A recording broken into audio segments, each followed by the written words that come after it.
We all have become much more public, and the public has become much more part of how history is written and produced. Memory and public discourse are very powerful forces that shape our identity.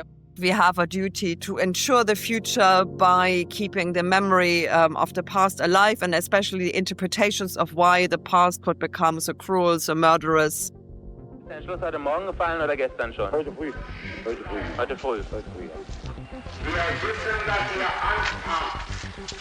Gepanzerter Schützenfahrzeuge mit russischen Besatzungen und mit Maschinengewehren. Die wichtigste Entscheidung.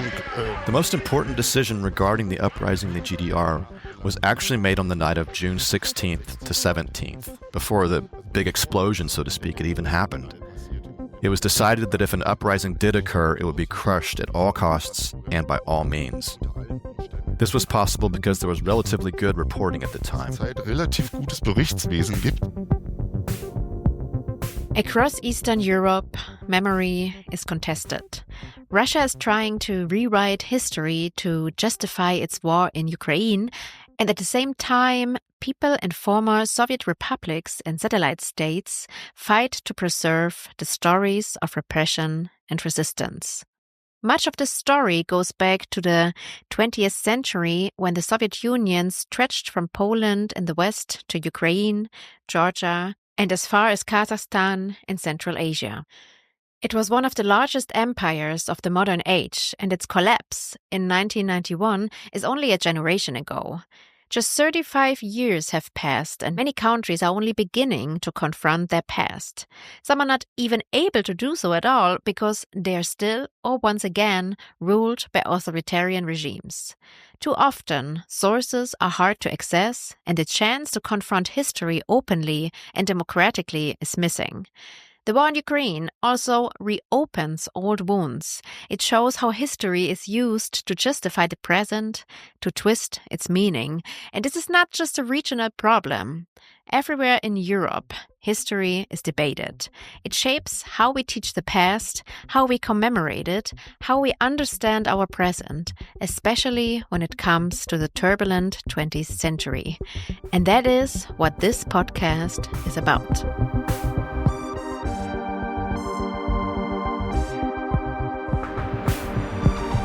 Welcome to Fighting for Freedom, a 5-part podcast series.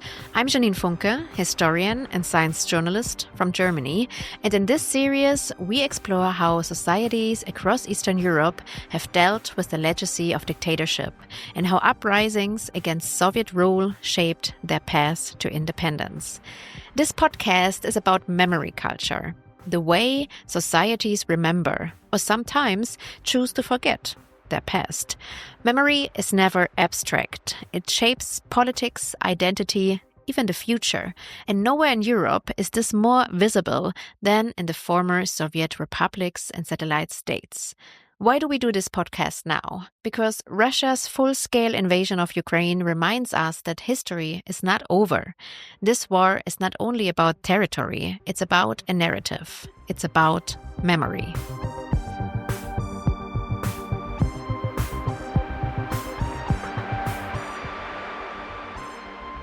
In this first episode, we will set the stage.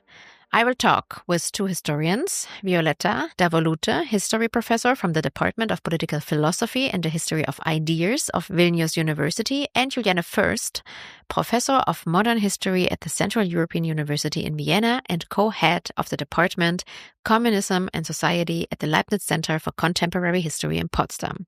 We will talk about the EUROPAST project itself, which the podcast is part of, and the challenges of dealing with contested memories. Later, we turn to the first major uprising against Soviet rule in Eastern Europe, June 17, 1953, in East Germany. Historian Jens Schöne will guide us through that story. So, from the broad European perspective to one specific uprising, this episode shows how memory, resistance, and repression are deeply intertwined. My name is Violeta Davoliūtė. I'm a professor at Vilnius University and also senior researcher at the Lithuanian Institute of History and also leader of EUROPAST project. I'm Juliane Fürst. I'm a professor of modern history at the Central European University and also the head of the Department Communism and Society at the Center of Contemporary History in Potsdam. And I'm one of the co-investigators of the EUROPAST project, which was focusing on public history. EUROPAST is a project funded by the European Union's Horizon program. It is based at the Leibniz-Centre for Contemporary History in Potsdam and Vilnius University and brings together partners from across Europe, including Lund University and the Centre for Contemporary and Digital History in Luxembourg. The aim is to build an international network on public history and to rethink how contested memories of dictatorship and resistance can be addressed, taught, and shared. EUROPAST organizes, for instance, summer schools, workshops, and public events to strengthen democratic engagement through memory culture. So basically, we try to kind of engage with the concept of public history with an aim of making historical research, historical communication more democratic and look for more impactful ways of dissemination of history. The project came about really in a very organic way of historians from across Europe and really sort of bridging that former East-West divide, meeting at various places. I mean, Violeta and I met at the Tallinn Summer School and realizing that even though we're working from very different approaches and quite different topics, we kind of encounter the same questions again and again. And especially once you transfer these questions into current times or see them related to current challenges, we really had a lot of overlap. We noticed already before that there are a number of scholars in different countries working on more or less similar issues, but there was a lack of communication, lack of knowledge, lack of sharing of expertise. So one of the goals was actually to build bridges among scholars, especially looking at the younger generation of scholars, doctoral students, postdocs, but not only them. Memory is never neutral. It's a contested space where personal experience, collective narratives, and political agendas collide. How do these tensions actually shape societies today, and why do they actually matter for democracy? I mean, in Germany, of course, we're kind of the masters of memory struggles, precisely because Germany has this, as does Eastern Europe, but Germany in particular, this sort of double memory of dictatorial regimes. With the Third Reich, the whole question, where did the Third Reich come from? Where did Nazism come from? How did it manage to take over this country, which was supposed to be, civilized, full of poets, musicians, and other elevated humanitarians? And so we have all these various historical discussions about the Kaiserreich, about militarism, about the failure of morality, about the petit bourgeoisie being seduced by Nazism, etc. And yet, at the same time, of course, in the early Bundesrepublik and in the early GDR as well, you have people who were directly involved in these regimes and are not ready or do not want to face that kind of reckoning, or have a different interpretation or have a discrepancy between their personal memory and the memory that becomes the official memory. We also have these challenges dealing with the legacy of two occupational regimes. And so there are these internal challenges of sorting out the impact and sorting out the propaganda that was there, imposed on society during the Cold War. Not all of it is unpacked. Even the Nazi propaganda during World War II, using the deportations of the Baltic peoples from 1941, I would say was not fully kind of unpacked and debunked in some segments of society. So there is a lot of work there. I teach courses to international students from Germany, Netherlands, Italy, Singapore, and so on. And it's quite hard to explain all these nuances, even to Europeans. A lot of them never heard about these mass repressions and deportations of populations, and then the long-term impact and the usage of it and so on. So there is a lot of work there. And as we know, memory and public discourse are very powerful forces that shape our identity, our politics, our social development. It's okay to have this discrepancy between personal memories and the collective memory. Individual memories do matter, and that not every individual memory inscribes itself very well into the narrative that is written down in the history books. But that, of course, has created a tension that is historians have to dissolve almost every day. And that's sort of kind of the new challenge, that on the one hand, we have become this incredibly pluralistic society overall, and yet we also feel that we have a duty to ensure the future by keeping the memory of the past alive, and especially interpretations of why the past could become so cruel, so murderous, so discriminatory as it was in the 20th century in Central and Eastern Europe. And here I include Germany, of course. So that, I think, for Germans, that whole topic is not new, but the challenges keep shifting because new events keep on adding new layers of it. And then, of course, the invasion of Ukraine has completely shifted that landscape again, because suddenly memories, which were precisely memories that couldn't be inscribed into the, I don't want to say official canon, let's say the dominant canon. For example, the deportations of Baltic people after the war, the whole Soviet occupation regime, all of that suddenly starts jumping into the foreground because of the invasion. And you kind of have to shift again, because these memories are valid, and yet they're difficult to reconcile with the memory of the fascist defeat, of the Red Army being liberators, Europe being divided, etc., etc. I think basically the challenges have not grown less. There is no 20th century bit that has ever retired somehow. They have just been piling on top of each other.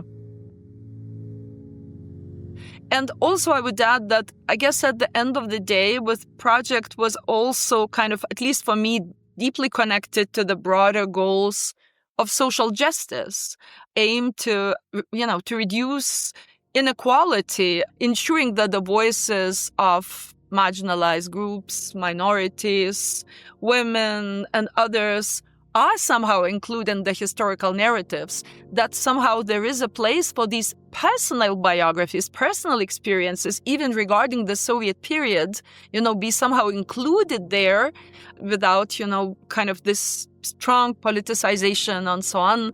So what Juliane said about this public and personal narratives. So yeah, also trying to understand how to include family histories, personal biographies, and so on, in this more complex, more nuanced, and also, more democratic kind of communication of the past to the public.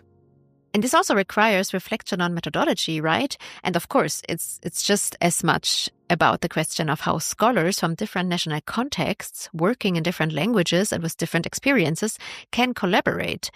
Historical research is only one side of the work, right? The other side is about sharing those results with the public, or even involving the public directly in historical research. So what about public initiatives? Do we already have common ground for dialogue, or is there still a lot of work ahead of us? So at the moment, the whole debate is incredibly emotionally charged, because hardly anyone is not in some way or the other intellectually or emotionally linked to what is at stake. And what is at stake are the big interpretive frameworks.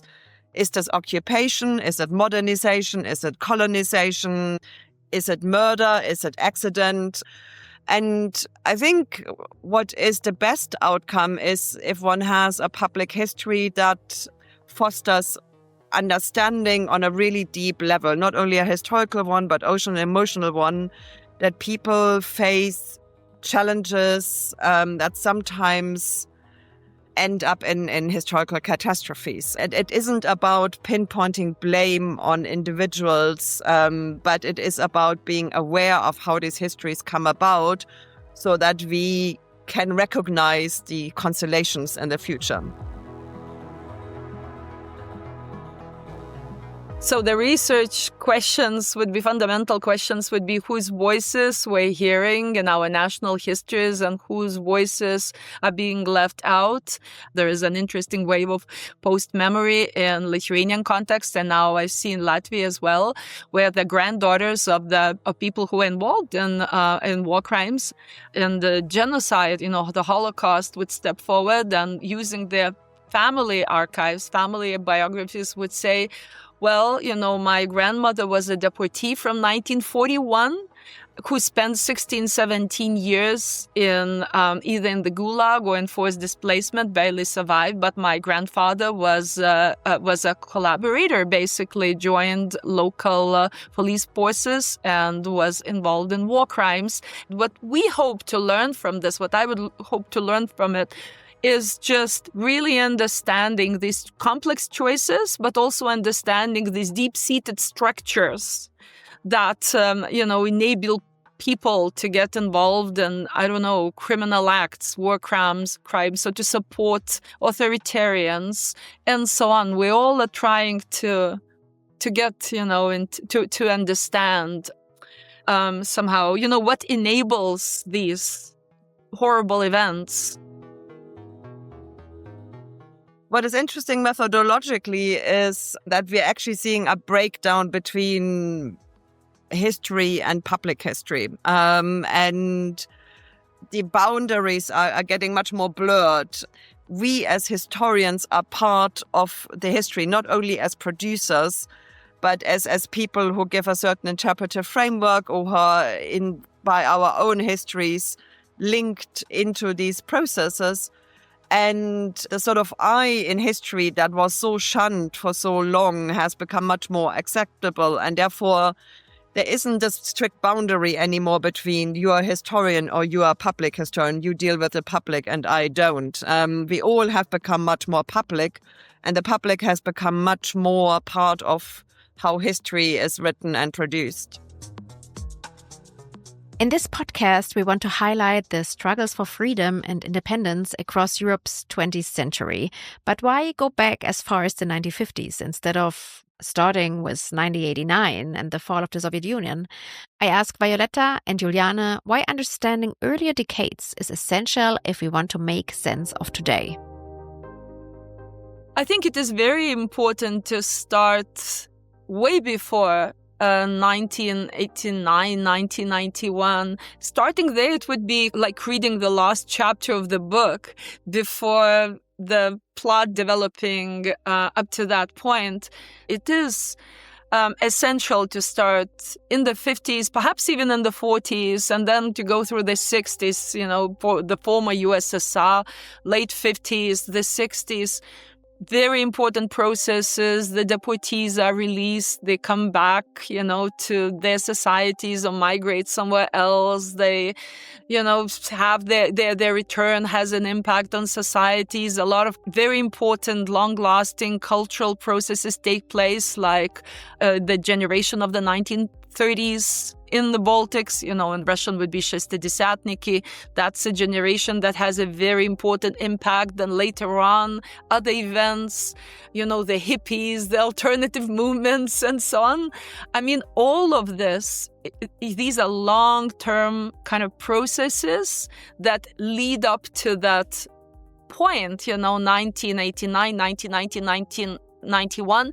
And I think it's extremely important to understand that who are the main actors, what are their legacies, what are the groups whose voices get marginalized, who gets the power, how then someone who was like someone Putin or Lukashenko, they born in 1951, 1952, something like that, 5-6 years after the war, so they are also a production of a certain cultural milieu and social milieu, and their life stories, change somehow with the change of the society.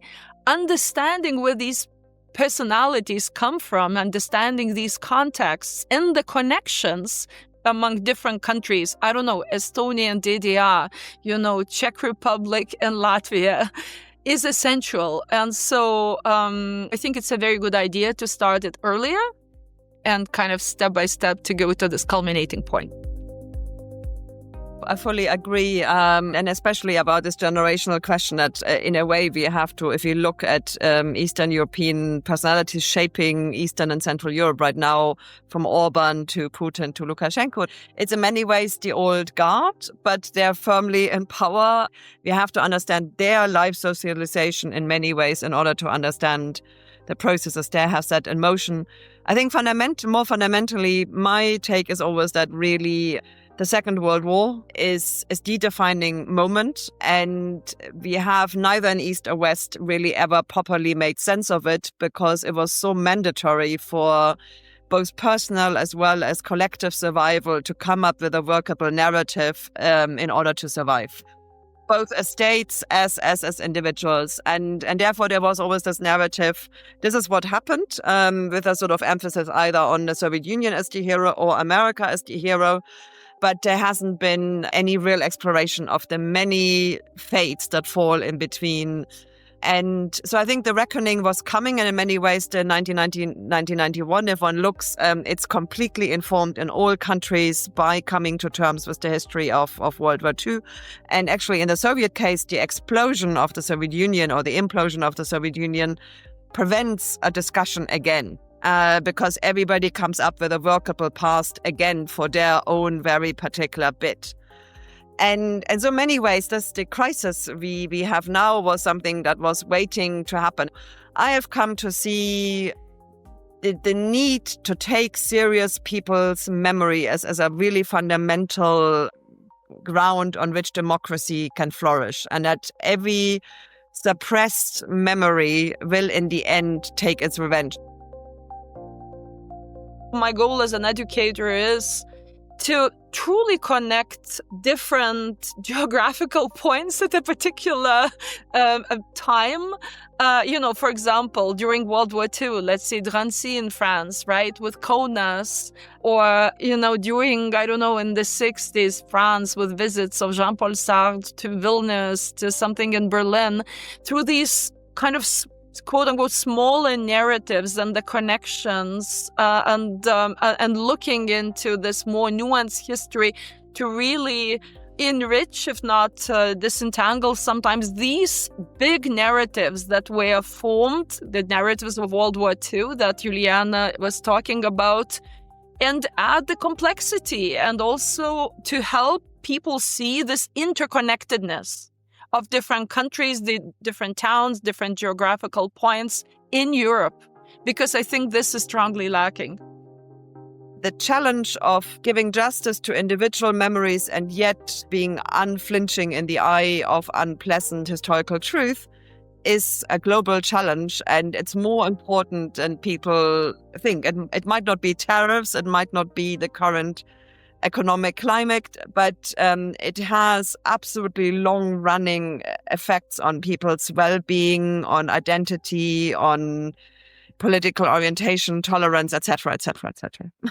Juliane has called the Second World War a defining moment for Europe. So I wondered, is Russia's full-scale invasion of Ukraine another turning point in how we remember history?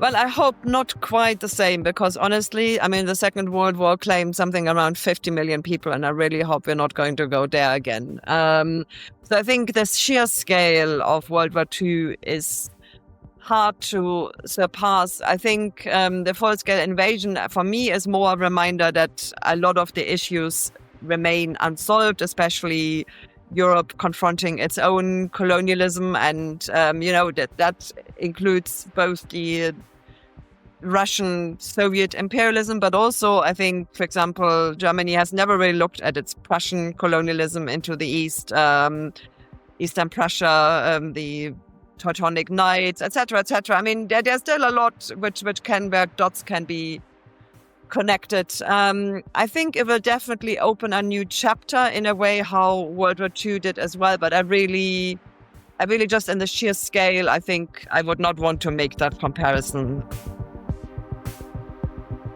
I fear that it may be only the beginning. I do not want to, believe that. I really hope for the best.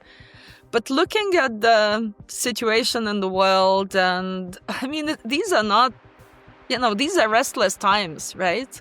When the full-scale invasion started in 2022 and where I could not believe it. I lived in Kiev for a couple years, and when I was watching what was happening at the time, I could not believe to the very last second. My colleagues could not believe. People whom I knew in Kiev did not believe.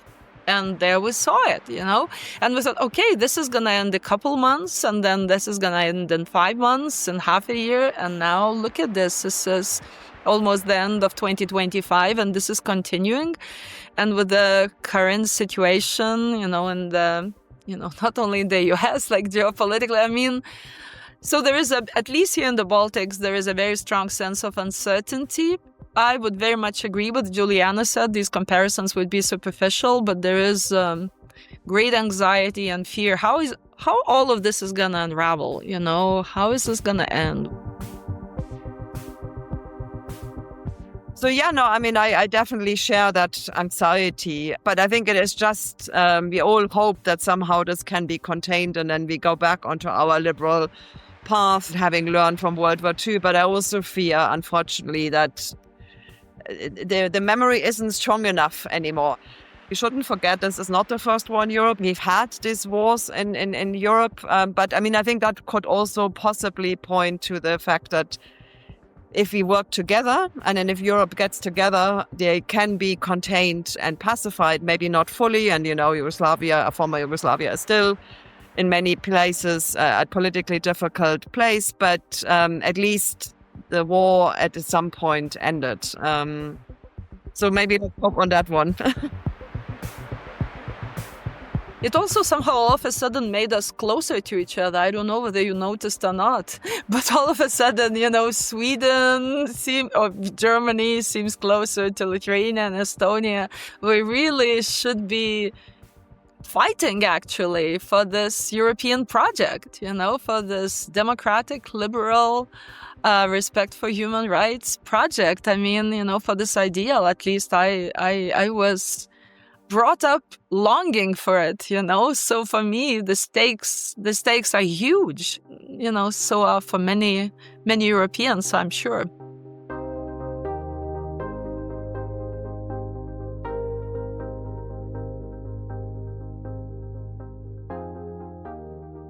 When we talk about contested memories, we must take a closer look at the history and formation of the Soviet Union. It emerged from the Russian Revolution in 1917, bringing together Russia, Ukraine, Belarus, and the Caucasus under Bolshevik control. Over the following decades, it expanded into a union of 15 republics, stretching from the Baltic to Central Asia. The Red Army played a central role in this process, both in defending Soviet territory and in extending Moscow's power. During the Second World War, its advance across Eastern Europe was decisive in the defeat of Nazi Germany. But liberation and violence often went hand in hand. Mass deportations, executions, and the suppression of political opponents were part of the Soviet presence in countries from the Baltic states to Poland and beyond. For Eastern Europe, the Soviet victory in 1945 meant not only the end of Nazi occupation, but also the beginning of decades of domination. Wherever the Red Army stayed, socialist regimes were installed under Moscow's control. What followed was a divided continent, a Europe split by the Iron Curtain and locked into Cold War, a political, military, and ideological confrontation between East and West. In Germany, the Soviet zone of occupation became the German Democratic Republic in 1949. But only a few years later, discontent with shortages, political repression, and lack of freedoms erupted into the first mass uprising against communist rule.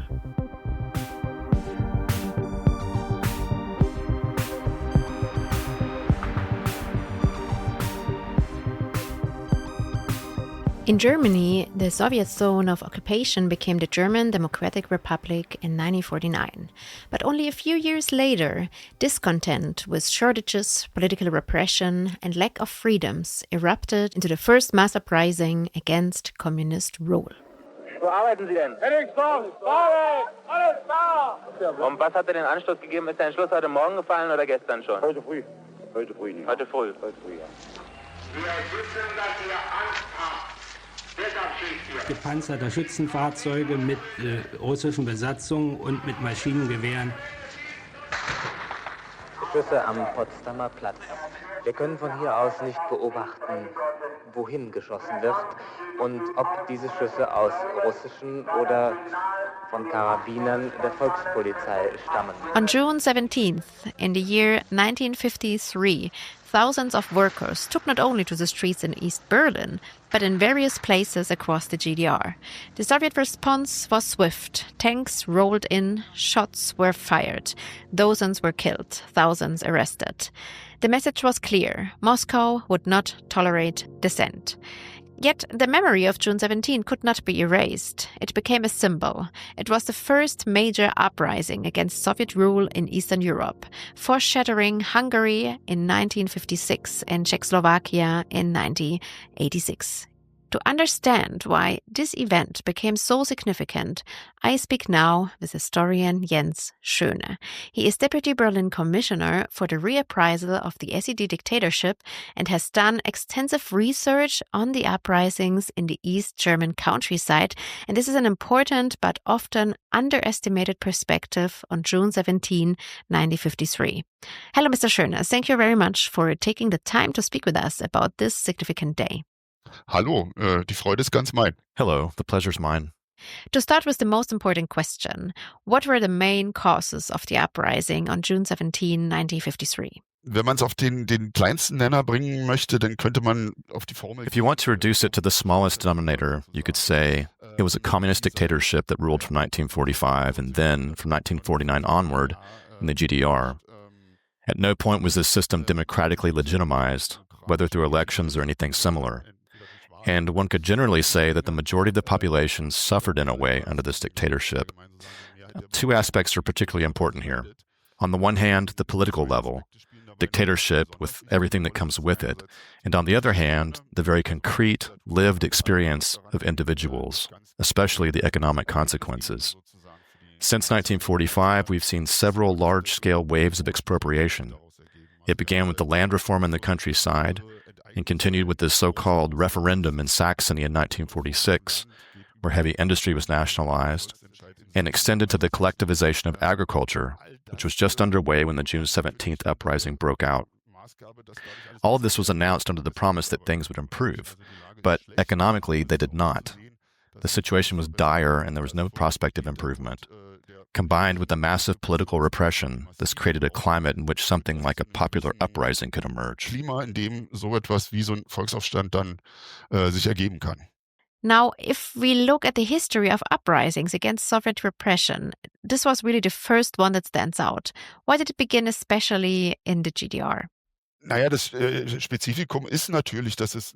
Well, the specific feature is, of course, that it was a divided country with a constant reference to the Federal Republic, to West Germany. No other country in the Eastern Bloc had that, so to speak. But in 1953, the situation itself was basically the same everywhere. Repression was happening across the Eastern Bloc. There was dissatisfaction in every country, and one can speculate endlessly that it could just as well have happened anywhere, given that the overall conditions were the same. Stalin's death, uncertainty in the Soviet Union, it's indeed conceivable, I would say cautiously, that it could also have broken out elsewhere. But in the GDR, there was a specifically German connection. People there could listen to broadcasts from the Federal Republic, There were other influences present that simply didn't exist in Poland, Romania, or elsewhere. And that's why it made sense that the uprising began in the GDR first. Folgerichtigkeit, dass das dann in der DDR zunächst beginnt. You just mentioned Stalin's death. In your explanation, you've pointed out many factors that were above all domestic in nature, but what role did the power struggle within the Soviet leadership after Stalin's death play in the outbreak of the events in 1953 in the GDR? Or did it actually not play any big of a role? Da müssen wir leider etwas spekulieren, weil wir die Here, we unfortunately have to speculate a bit, since we don't know the Soviet files as well as we would like to. But the fact is, of course, these things were connected. I would see the power struggles in Moscow as less decisive than the impression that a kind of vacuum had opened up there, a certain retreat. Not only in the GDR, but also in other Eastern European countries, policies of the previous months were being rolled back. We know from revolutionary theory that uprisings don't usually erupt when repression is at its peak. At that point, the resources simply aren't there. They tend to break out when repression is relaxed or withdrawn, and that's what happened here. From this perspective, it was almost a textbook revolutionary situation. The power struggles and the vague, hesitant actions in Moscow certainly fueled it further. Bestimmte Agieren in bestimmter Weise aus Moskau, in Moskau befördert natürlich.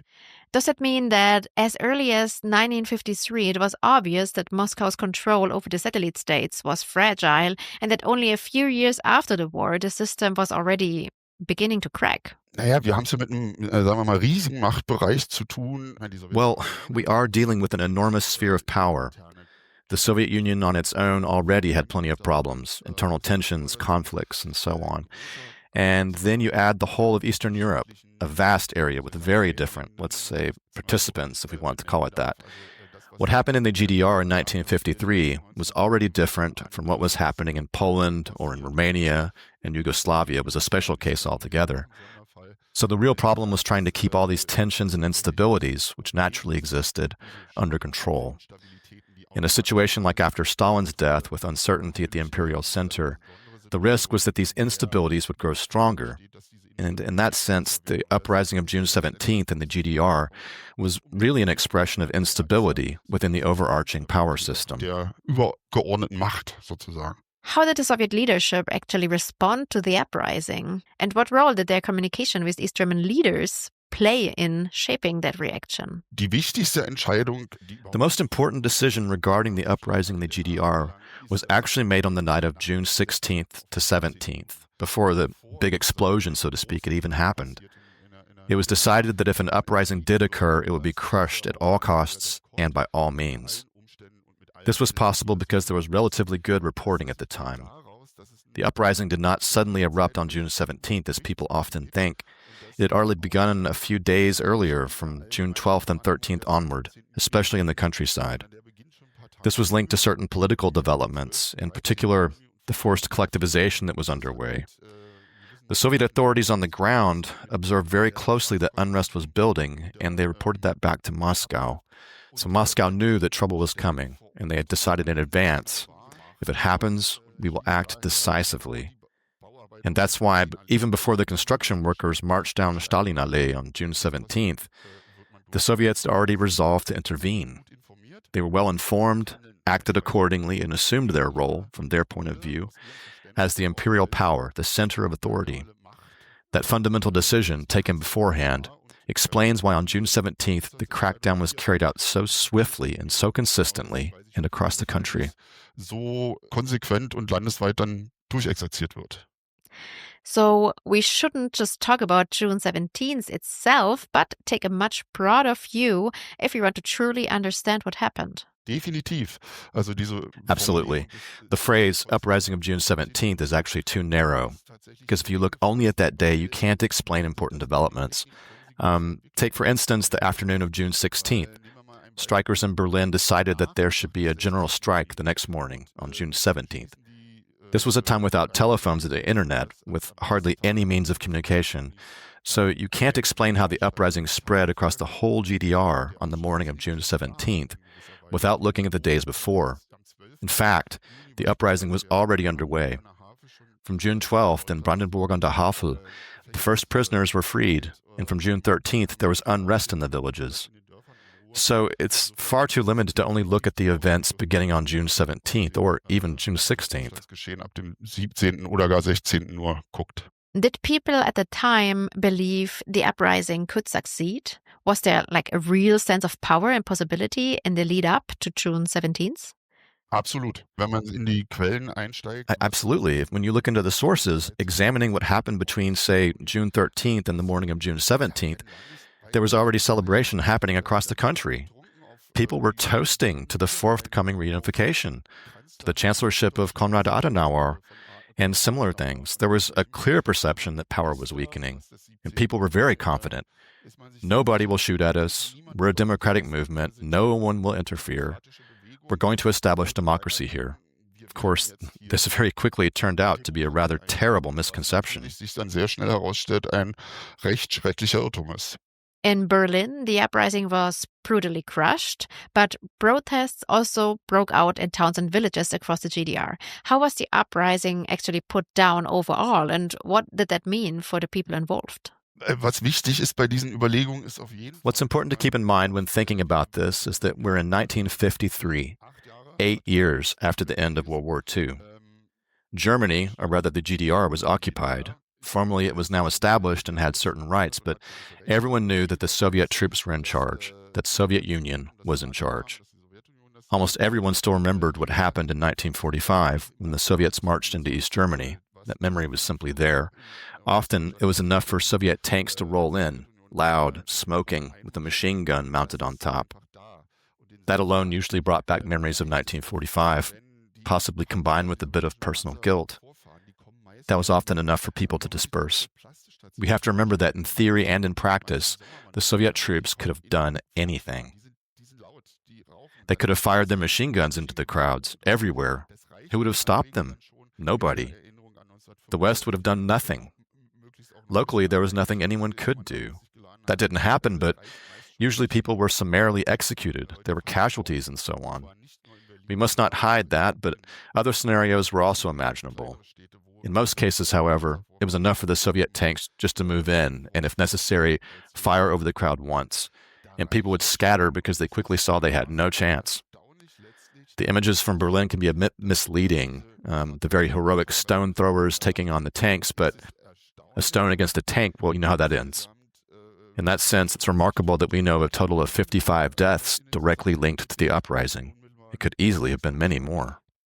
Man muss sich bewusst machen, das hätten auch sehr viel mehr sein können. And how was this reflected or mirrored in other Soviet republics and satellite states around that time? Wir bewegen uns ja noch in Zeiten, die mit unserer heutigen Kommunikation. We're still operating in a time that has nothing to do with today's communication. That's the first point, and it's very important. The reactions were very diverse, which is actually quite understandable. Of course, there were those in Eastern Europe who saw it as an anti-communist uprising, and they even considered it as a possible model to emulate. But you also have to look at it from the other side. We're talking about the uprising in Germany, after all. Germany, the aggressor in World War II. And in Eastern Europe, it was quickly interpreted as a fascist coup, which from that perspective was suppressed by the Soviet troops with a certain legitimacy. What they certainly did not want, especially in Southeast Central Europe, was a resurgent Germany that could pose further new threats. In that sense, the range of reactions was very broad, and if you asked me, quite understandably so. Ist die Bandbreite der Reaktion sehr groß und wie ich finde, auch in ihrer Bandbreite sehr nachvollziehbar. Now let's move a bit away from the events of 1953 and talk about the culture of remembrance today, or after 1990. The uprising was long suppressed in the GDR itself and, of course, was not presented as a democratic rebellion. In West Germany, by contrast, June 17 was declared a public holiday. In this commemorative speech in 1956, 3 years after the uprising, Chancellor Adenauer said, "We are commemorating the Day of German Unity," Adenauer said in this quote. Was this day important in West Germany throughout the decades until reunification? Dazu muss man vielleicht noch ein bisschen zurückgucken. To understand this, we need to look back a bit. June 17th was a public holiday, a day of remembrance in the old Federal Republic. However, it must be said clearly, by the end of the Federal Republic, it had become largely meaningless. the commemoration of June 17th in the Old West Germany was almost entirely absent. Therefore, after 1989-90, there was no direct point of connection. The memory had to be fundamentally reestablished, calibrated, and that takes time. It was not a total upheaval, but for the GDR, for East Germany, there were so many issues to negotiate, balance, and reassess that the commemoration of June 17th was initially not central. There were always actors involved, but the very structures of remembrance in East Germany first had to be built. So this process indeed took time. Initially, people could only relate to what they already knew, which was the dominant narrative of the workers' uprising, mostly limited to Berlin and a few other large cities. Berlin und noch ein paar anderen großen Städten stattfindet und tatsächlich, wenn ich mich recht erinnere, as I recall, it took until 2013, a round anniversary, which historians love, for a new form of commemoration to emerge. And this new remembrance reached as much of society as possible and emphasized that it was truly a popular uprising. It was not only about the wage increase for construction workers that had not been reversed. The causes were far broader, and the uprising itself was much more extensive. This development of a culture of remembrance has taken decades, which is normal, because, as you said, in East Germany, the GDR largely did not commemorate it at all, and if they did, it was presented as a fascist coup. This narrative had to slowly make way. I feel we're still in the process of negotiating and adjusting, still too attached to inherited familiar interpretations, which we have to expand in order to grasp, assess, and anchor the overall events properly. If we can finally recognize that it wasn't only the big cities where this happened, then we can also strengthen remembrance in rural areas. There, personal memories and experiences, though long past, can be acknowledged. For instance, I live in Schmergau, a small village in Brandenburg. Here, uprisings occurred already on the 13th, not just on June 17th. And that changes how you can engage politically and educate, compared to just saying, oh, this all happened in distant Berlin. So we're still in the process of negotiation, and it remains interesting to see where it will go. Bleibt spannend, wo es hingeht. Why, in your view, is the remembrance of this uprising important for the history of democracy in Germany? Da sagen ja alle, und das ist, Well, everyone says this, and rightly so. Our history is certainly not rich in democratic uprisings. In that sense, June 17th, or what we symbolize with that date, is a positive example, a reference point. Especially today, when extreme forces on both the left and the right are gaining ground, I think it's very important to remember such events, such democratic processes. In this way, history can indeed have value for the present. I think that is particularly crucial today, perhaps even more than before. We must expand how we remember, not just repeat the stories we've always told. We need to look at what else happened, because if we don't, the extremists will, and that cannot happen.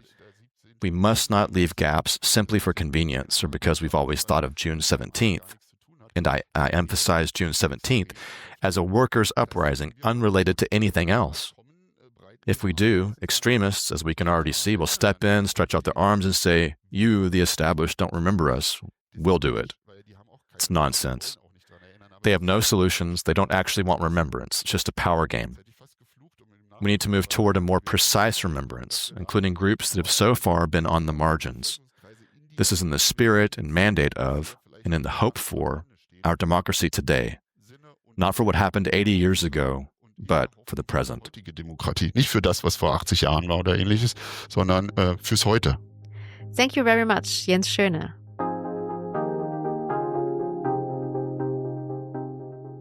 So in this episode, we've seen how complex and far-reaching the uprising of June 17 in the year 1953 really was. It was not just a protest in East Berlin, but a movement that spread to towns and villages across the GDR. It grew out of everyday hardship, political repression, economic failure, and broken promises of improvement. It also reflected a particular German situation, a divided country with people constantly aware of the contrast to West Germany. At the same time, it revealed something larger, the fragility of Soviet power already visible only a few years after the end of the war. The uprising was crushed brutally. In the GDR, it was reinterpreted as a fascist coup, allegedly orchestrated by the West. For decades, the victims were not spoken of. In the Federal Republic, June 17 was declared a holiday, though over time its meaning faded. Only after 1990 did a broader culture of remembrance emerge, one that highlights the scale of the uprising and acknowledges the courage of people far behind Berlin. And it also shows that this very uprising holds a central place in Germany's history of democracy. After 1953, there were no further uprisings in the GDR. Only with the peaceful revolution in 1989 did people once again take to the streets. Yet June 17, 1953 left a mark on collective memory, a reminder that even in the darkest times, the desire for freedom could not be extinguished. But June 17, 1953 was only the beginning. Just 3 years later, in 1956, Hungary rose up against Soviet domination. What began with student protests in Budapest grew into a nationwide revolt demanding political freedom and independence. For a few days, it seemed possible that Soviet tanks returned, crushing the movement, with thousands killed and tens of thousands forced to exile. In 1986, Czechoslovakia followed with what became known as the Prague Spring.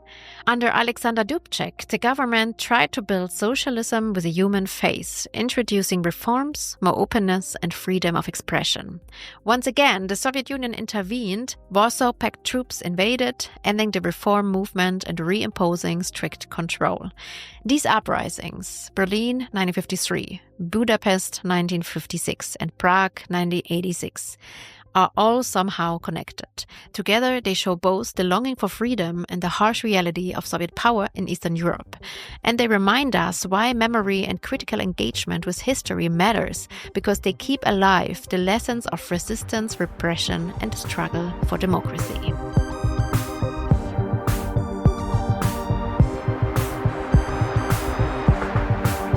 I'm Janine Funke, and next time we will head to Poland and the Baltic states in the 1980s, diving into the Polish uprising of 1980 and the Singing Revolution in Estonia, Latvia, and Lithuania, and we will explore how these struggles are remembered today.